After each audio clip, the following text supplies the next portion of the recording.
ये देखिए, मैं हूँ दुबई में और यहाँ के लेबर के वीज़े बंद हो चुके हैं। किस वजह से बंद हुए हैं उसकी बड़ी वजह आपको दिखाते हैं। रिपोर्ट के मुताबिक पाकिस्तान में टोटल 38 मिलियन लोग भीख मांगने के पेशे से मुंसलिक हैं। यहाँ पे लेडीज आके वीज़ों पे और आगे ये मांगने वाली बन के बैठी हुई हैं जी। ये मांग रही हैं लोगों से पैसे, देख सकते हैं आप। तो ये हमारे पाकिस्तानियों के हालात हैं जिस वजह से आप कह सकते हैं कि वीज़े बंद हुए हैं। सबसे ज़्यादा बड़ी वजह यही है। जब भी मैंने पाकिस्तान के भिखारियों पे वीडियो बनाया, खास तौर से वो भिखारी जो पाकिस्तान के बाहर जाकर भीख मांगते हैं और फॉरेन कंट्री में जाके अपराध करते हैं और उनको उनके देश से जब निकाला जाता है, जब पाकिस्तानी जलील और खुआर होते हैं, तब पूरी दुनिया के अंदर इसके ऊपर खबर चलती है। लेकिन हमारे देश में कुछ शांति प्रिय समुदाय के ऐसे लोग हैं जो मुझे बोल के जाते हैं कि भाई तू पाकिस्तान से जलता है, वाह भाई वाह, और ये तू जो भी खबरें चलाता है ना, फेक चलाता है, फर्जी चलाता है। पाकिस्तान में भिखारियों का कोई नेक्सेस नहीं है। पाकिस्तान तो अमन पसंद मुल्क है।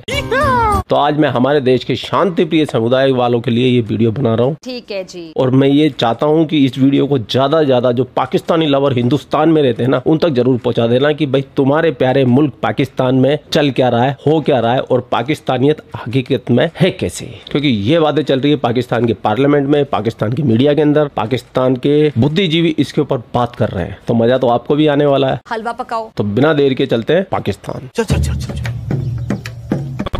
मुआशी तौर पर पाकिस्तान पर यह तनकीद की जाती है कि पहले रोज़ से हमने कारखाने नहीं लगाए, ना हमारी कोई मसनूआत थी, ना हमने कुछ एक्सपोर्ट किया, ना इंडिजिनस किसी इंडस्ट्री को प्रमोट किया। तो आज इसको गलत साबित करते हैं। बिल्कुल है, कोई दो राय नहीं। उसकी वजह है कि एक इंडस्ट्री पाकिस्तान में ख़ासी थ्राइव कर रही है, जिसके ऊपर शायद बहुत से लोगों का ध्यान गया भी ना हो, और उस इंडस्ट्री का नाम है बैगिंग इंडस्ट्री, यानी कि भीख मांगने की इंडस्ट्री, भीख मांगने की फैक्ट्रियाँ। आपको याद होगा पिछले साल गज़नफ़र हुसैन नामी एक भिखारी जड़ांवाला से गिरफ़्तार हुआ था, जिसके अकाउंट से 3 करोड़ रुपए निकल आए थे। ठीक है, साथ साथ मुल्तान से भी एक शौकत नामी आदमी गिरफ़्तार हुआ या नोटिस पे आया, जिसने 1 करोड़ रुपए की इंश्योरेंस करवाई हुई थी अपनी। और जब उससे पूछा कि तुम करते क्या हो, तो उसने कहा भीख मांगता हूँ, काफ़ी सालों से मेरा ये प्रोफेशन है। इसके अलावा सोशल मीडिया पे डॉक्टर शाजिया नामी एक ख़ातून के इंटरव्यूज़ भी मौजूद हैं, जिसने ये कहा कि मेरी एक फ़ैमिली में शादी हुई जिनका बड़ा लग्जेरियस लाइफस्टाइल था। They use to live in massive mansions और बड़ी बड़ी गाड़ियाँ थी उनके पास। तो मुझे कभी समझ नहीं आई कि वो करते क्या हैं। तो एक दिन मुझे आइडिया हुआ कि वो सब बैगिंग का एक नेटवर्क चला रहे हैं, भीख मांगने का। ये वो कहानियाँ हैं जिससे अंदाज़ा होता है कि शायद ये इंडस्ट्री इतना रेवेन्यू और इतना पैसा कमा रही है जितना मुझे और आपको शायद अंदाज़ा था ही नहीं। तो उसके लिए एक रिपोर्ट जब मेरे सामने आई तो पैरों के नीचे से ज़मीन निकल गई कि ये हो कैसे सकता है। दोबारा कंफर्म किया तो डॉन ने भी ये रिपोर्ट छापी हुई थी, जो पाकिस्तान का सबसे क्रेडिबल इंग्लिश पेपर्स में से एक है। रिपोर्ट के मुताबिक पाकिस्तान में टोटल 38 मिलियन लोग भीख मांगने के पेशे से मुंसलिक हैं, यानी कि तकरीबन 4 करोड़ लोग इस पेशे से मुंसलिक हो चुके हैं 24-25 करोड़ के मुल्क में। सही है। इसके साथ साथ आपने ख़ुद एक्सपीरियंस किया होगा, आप किसी भी पाकिस्तान के शहर में चले जाएं इस वक्त, बड़े शहरों की मैं अगर बात करूं तो इस्लामाबाद हो, इस्लामाबाद में थोड़ा कम है वैसे, लेकिन लाहौर हो, कराची हो, आपके लिए सड़क के किनारे गाड़ी रोक के कोई काम करना अजाब बन जाता है, क्योंकि चारों तरफ से गाड़ी की चारों विंडोज़ की तरफ से ना आपको लोग आकर नॉक करना शुरू कर देंगे, पैसे दे दो, ये दे दो, वो दे दो। सिग्नल पे रुकोगे अजाब बन जाएगी ज़िंदगी। कोई गाड़ी में बैठ के कोई बात कर रहा है, कोई कॉल कर रहा है, पैसेंजर, ड्राइवर नहीं, उसके लिए अजाब बन जाएगा कि गाड़ी नॉक होती जा रही है। तो ये इतने बड़े नंबर में इनके नेटवर्क्स फैल चुके हैं कि पाकिस्तानी लोग मुझसे इत्तफाक करेंगे कि ये दर्द सर बन चुका है। ठीक है, और उसकी वजह ये नंबर है कि अगर 4 करोड़ के करीब लोग ये काम कर रहे हैं तो इसका मतलब है they are everywhere and out of control as well.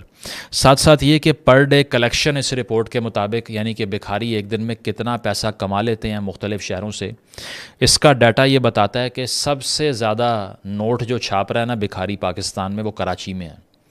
2000 रुपये एक दिन की एक बैगर की कलेक्शन है, यानी कि महीने का 60,000 रुपये कमाता है वो। ठीक है। This is more than many engineers in this country and many MPhil scholars in this country जिनकी पहली तनख्वाह भी इतनी नहीं होती माशाल्लाह। लाहौर में एवरेज पर एक बैगर यानी कि एक भिखारी 1400 रुपये रोज़ के कमा लेता है, थोड़े से कम कराची से। इस्लामाबाद में इस रिपोर्ट के मुताबिक एक भिखारी 950 रुपये कमाता है एक दिन के, यानी कि इस्लामाबाद वाले लोग ज़रा बेहतर तर्ज़ अमल इख्तियार करते हैं, पैसे कम देते हैं भिखारियों को। और उसकी एक और वजह भी है, सड़कें जितनी ख़राब है ना जिस शहर में, उतने ही ज़्यादा बैगर्स वहाँ पर हैं और कमा रहे हैं, क्योंकि सिग्नल्स नहीं हैं, ट्रैफिक का निज़ाम ठीक नहीं है। इसीलिए कहीं भी खड़े हो जाओ, रोड ब्लॉक कर दो, गाड़ियों की स्पीड स्लो हो जाएगी, मांगने के लिए आ जाओ। तो इसीलिए कराची की सबसे बदतरीन सड़कें हैं असल में, तो वहाँ बैगर ज़्यादा कमाता है, उससे कम लाहौर में और उससे कम इस्लामाबाद में। तो ये एवरेज बनती है मुल्क के तमाम बड़े शहरों की 850 से 900 रुपये की कलेक्शन। एक भिखारी ऑन एवरेज पाकिस्तान में बड़े शहरों में अगर वो अपना धंधा चला रहा है तो वो 900 रुपये के करीब एक दिन के कमा लेता है। अब इस लिहाज से 38 मिलियन से इस रिपोर्ट ने जब रेवेन्यू निकालने की कोशिश की तो आपको यकीन नहीं आएगा कि रोज़ाना की बुनियाद पे एवरी सिंगल डे एक भिखारी जो बाहर निकलता है फील्ड में, अगर उन तमाम की कलेक्शंस को मिला लिया जाए तो 32 अरब रुपए भिखारी पाकिस्तान में रोज़ कमा रहे हैं। बेगर्स इन दिस कंट्री, दोबारा सुने, are earning ₹32 billion every single day. ठीक है, एनुअली ये बनता है 117 ट्रिलियन रुपीस, 117 खरब रुपए की इंडस्ट्री है। यानी कि ये अगर डॉलर टर्म्स में मैं आपको बताऊं, अगर आप इंटरनेशनली इस वीडियो को देख रहे हैं बाहर बैठ के पाकिस्तान से, so the begging industry in Pakistan is $42 billion per year, according to the report published by Dawn News, Economic Times and many other international papers as well. Links दे दूंगा डिस्क्रिप्शन में। पाकिस्तान की आईटी इंडस्ट्री, जिसको गोल्ड माइन कहा जाता है, जो काफ़ी पैसा लेकर आई है मुल्क में, वो भी एक साल में $3 बिलियन कमाती है, $3 बिलियन। बैगिंग इंडस्ट्री कितना कमा रही है? $42 billion. This is almost 14 times more than IT industry is making per year. So what should I say? मैं क्या बताऊँ आप लोगों को कि बच्चों को भिखारी बनाएं सॉफ्टवेयर इंजीनियर की बजाय। इसके साथ साथ अगर पाकिस्तान में ये कार्रवाइयाँ इतने खुलेआम चल रही हैं तो आप ये सोच रहे होंगे इसे कोई रोकता क्यों नहीं है। और अगर ये मैं आर्ग्यूमेंट करूं कि इसको बंद होना चाहिए तो लोग कहेंगे कि आपको शर्म नहीं आती कि जो लोग भूखे हैं या खा नहीं सकते, आप उनका रोज़गार बंद करना चाह रहे हैं। लेकिन ये पाकिस्तान के कानून की खिलाफ वर्जी है। ठीक है, 1958 के वैग्रेंसी ऑर्डिनेंस के लिहाज से अगर देखा जाए तो भीख मांगना और अपने बच्चों से भीख मंगवाने के जुर्म की सज़ा 3 साल की कैद है। कितने गिरफ्तार होते हैं? ना होने के बराबर। इसके अलावा पाकिस्तान में डॉन की रिपोर्ट ये कहती है, millions in Pakistan have resorted to begging as the sole source of income. They have also formed intricate networks beyond geographical boundaries. ये मैं आपको आगे चल के बताता हूँ। लेकिन ज़्यादा गैंग्स जो ऑपरेट कर रहे हैं, अब गैंग्स क्या हैं? गैंग्स ये हैं कि नेटवर्क्स होते हैं जो इलाके का तयन करते हैं कि किस सड़क पे कितने लोग खड़े होंगे, उनकी शिफ्ट्स होती हैं, उनका पिक एंड ड्रॉप होता है। ये जो हम और आप देखते हैं ना सिग्नल पे किसी के बाल ख़राब हैं, बुरी हालत है, these are disguised people, because वो अपनी असल हालत में आपके सामने नहीं आते। मोस्टली 99% उन्हें पिक एंड ड्रॉप दिया जाता है, छोड़ के जाते हैं, रात को लेके जाते हैं, कलेक्शन में आधा आधा बांट लेते हैं। ये हो रहा है आपके और हमारे साथ कि हमारी जेबों से पैसे निकाल के ये नेटवर्क चला रहे हैं यहाँ पे, और अपने बच्चों को और नस्लों को इस काम पे लगा रहे हैं। आगे चलें तो पाकिस्तान अनफॉर्चुनेटली, क्योंकि ये पाकिस्तान में $42 अरब की इंडस्ट्री है, तो फिर अगर इतनी बड़ी इंडस्ट्री मुल्क में हो तो उसकी एक्सपोर्ट्स तो होती हैं। तो इस इंडस्ट्री की भी एक्सपोर्ट्स, अब सुन लीजिए कि हम बैगर एक्सपोर्ट किस बड़े नंबर में कर रहे हैं। 30 जुलाई को यानी कि पिछले महीने सेनेट की standing committee on overseas Pakistanis and human resource एक सेशन होता है सेनेट का। इस स्टैंडिंग कमेटी को बताया जाता है, कोट अनकोट कह रहा हूँ, मेरे अल्फाज नहीं हैं, A staggering 90% of beggars arrested in foreign countries are Pakistanis, mostly gone there on pilgrimage visas to Saudi Arabia, Iran and Iraq. दुनिया भर में जितने भी भिखारी रीसेंट ईयर्स में हालिया सालों में अरेस्ट हुए हैं उसमें से 90% पाकिस्तानी हैं। और ये किस तरह बाहर चले जाते हैं भीख मांगने के लिए?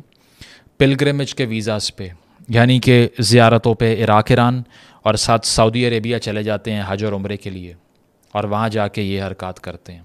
ठीक है, और ये सेनेट की कमेटी को ब्रीफिंग दी गई है, मेरी तरफ से नहीं, ओवरसीज़ पाकिस्तानीज़ की जो सेक्रेटेरिएट है उसकी तरफ से। इसके साथ साथ ये भी बताया गया कि अब जापान में भी ये धंधा शुरू हो चुका है, यानी कि पाकिस्तानी जापान जाकर भीख मांगने का एक नया प्रोग्राम शुरू कर रहे हैं। वहाँ पर भी ये केसेस सामने आ रहे हैं। जापानीज़ भी सोच रहे होंगे कि ये नया ट्रेंड जो है हमने प्रेडिक्ट नहीं किया था कि यहाँ पर आकर ये शुरू हो जाएगा।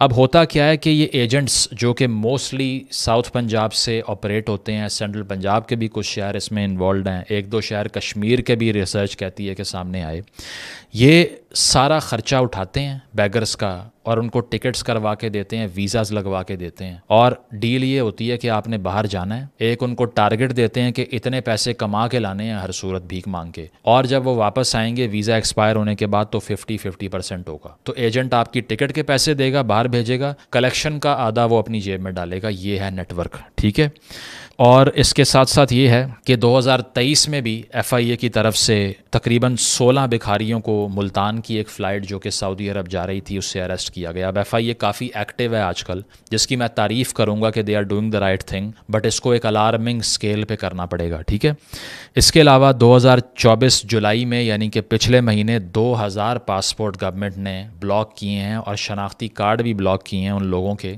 जिसका ताल्लुक इस नेटवर्क से पकड़ा गया है, जो बाहर गए और बाद में डिपोर्ट हुए या वापस आए, आइडेंटिफाई हो गए। तो 2000 तो सिर्फ पिछले महीने पकड़े हैं, तो आप हिसाब लगाइए कितने बड़े नंबर में ये काम हो रहा है। और मोस्टली ये फ़्लाइट्स जिसमें ये लोग सवार होते हैं वो ज़्यादा जाती हैं मुल्तान से, क्योंकि वहाँ शायद स्क्रूटनी कम होती है, इसीलिए वो वहाँ का इंतखाब कर लेते हैं।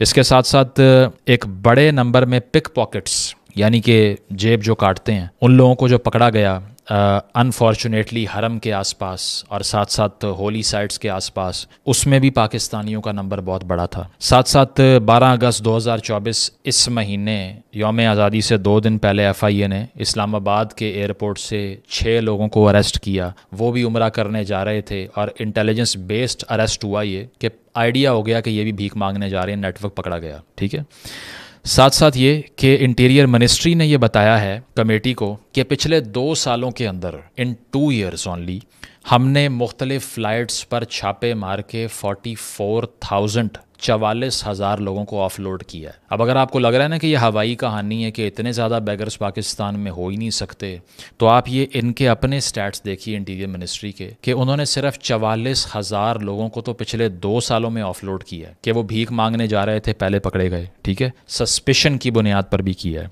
साथ साथ ये कि अभी सेनेट कमेटी को ये भी बताया गया कि सऊदी अरेबिया से एक अग्रीमेंट हुआ है पाकिस्तान का, जिसके तहत सऊदीज़ ने कहा है कि तुहानू खुदा दा वास्ता है, ये मज़ीद बैगर्स यहाँ ना भेजें और लेस स्किलफुल लोग भी यहाँ ना भेजें। एक एग्रीमेंट हुआ है, ये भी सेनेट कमेटी को बताया गया। मैं अपनी तरफ से कहानी नहीं सुना रहा, तो वो भी तंग आके हाथ जोड़ रहे हैं कि इनको रोक लें किसी तरह। ठीक है, बहुत सी वीडियोस सोशल मीडिया पे मौजूद हैं, बहुत से इन्फ्लुएंसर्स भी इस पर बात कर चुके हैं कि सऊदी अरेबिया में मुख्तलिफ जगहों पर बैठ के भीख मांगी जा रही है, और जब पूछो तो पाकिस्तानी है, कैमरे के सामने आने के बाद भाग जाते हैं। साथ साथ सेनेट कमेटी को सिर्फ बैगिंग के हवाले से नहीं बताया गया, अनफॉर्चुनेटली ये भी बताया गया कि पाकिस्तान की लेबर फोर्स जो कि UAE की लेबर फोर्स का 15% बनता है, ये खबर तो टीवी पे भी चली है। ठीक है, 15% लेबर फोर्स है टोटल UAE में पाकिस्तान की, लेकिन जो लेबर फोर्स UAE में क्राइम करती है उसका 50% पाकिस्तानीज़ ने किया।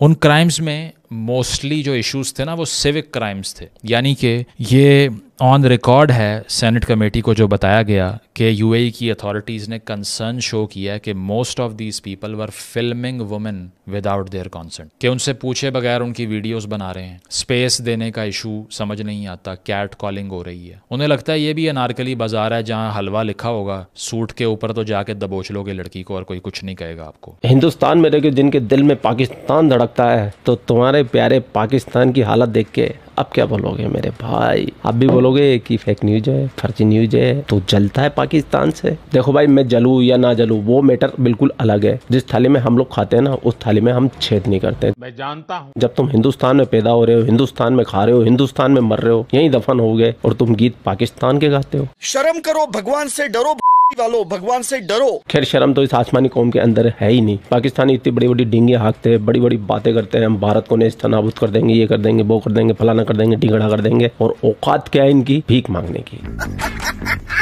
इनकी आईटी एक्सपोर्ट $3 बिलियन का है, और भिखारी कमा रहे हैं इनके $42 बिलियन। ऐसा तो ये मुल्क है। I am a proud Pakistani. फिर भी पता नहीं क्यों हिंदुस्तान के कुछ लोगों के दिल में पाकिस्तान धड़कता है। आप हमें बताइए ना। खैर, पूरा वीडियो आपने देख लिया इन पाकिस्तानी भिखारियों के ऊपर, तो आप भी भिखारियों के ऊपर टीका टिप्पणी कर सकते हैं। आप लोग अपना ख्याल रखें। आपका भाई आपके लिए पाकिस्तान से रिलेटेड वीडियो लाता रहता है। जय हिंद, वंदे मातरम, जय श्री राम, जय श्री राम, जय श्री राम। और ओरिजिनल वीडियो का लिंक मैंने डिस्क्रिप्शन में दे दिया है, आप पूरा वीडियो वहाँ जाके देख सकते हैं।